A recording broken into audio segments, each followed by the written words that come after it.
Kuala Lumpur, Malaysia. Dahil ako Cebu, ay nako Cagayan de Oro, ay now Barcapol ko og Cebu in a bit. So, real quick story lang. So, katong time na encounter na ko ng product or ang company is because I got fired from my sales job. We know the reality that in sales, you can never hold your job for long. So, gitawagan ko after being in the company for almost 4 years. This, we have to let it go. So, devastated kay ko.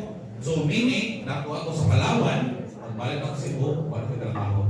So, katong time, ako sa Ginoo sa opportunity maabot. Ako namili na.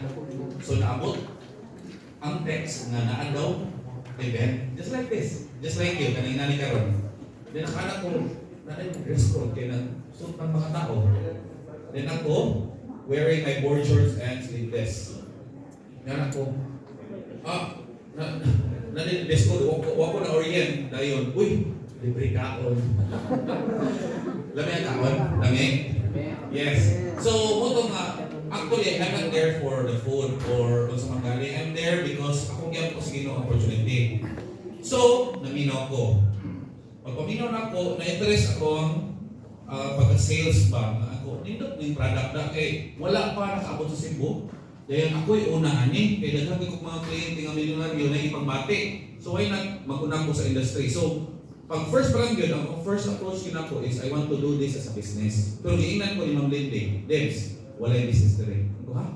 Di ba na kayong product ko balik ha? Para magkahalin din, magka-commission. Correct? So wala.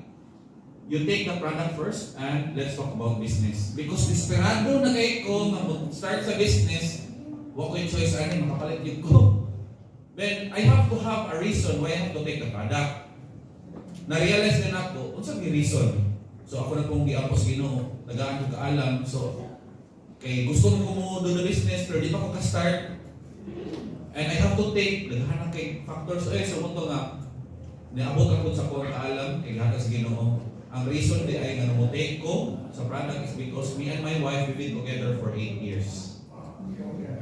8 years we together, my wife is already 39 years old.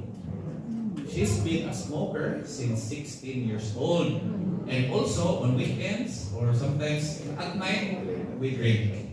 So medyo napaka-alcoholic na bisyo na edad. So, at first, ang gustong din ako manganak. So, nag-ask me sa mga friends or nag-google, di ba? Google ka sa pinakaindot na procedure. Ang first ni pop up is in vitro IVF. Isa familiar ani? In vitro. Yes. That will cost you millions.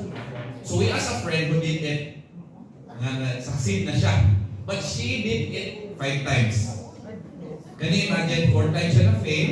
But on the 5th try, she succeeded. Because we're friends, nagtanong ko, kumusta man? Mo-recommend ka sa mo ang mag-inanak ko. May kay, nilong diyan mo, nakaanak ko ka. So, mo-recommend ka, siya na, answer me those 2 questions. Number 1, are you willing to undergo emotional roller coaster? Ha? What do you mean? Emotional trauma? Ha? Imagine na lang. Pagkabuo sa bata, dahil siyempre, may posting ka sa Facebook, positive na. So, wow, happy kaysa sa imo ha.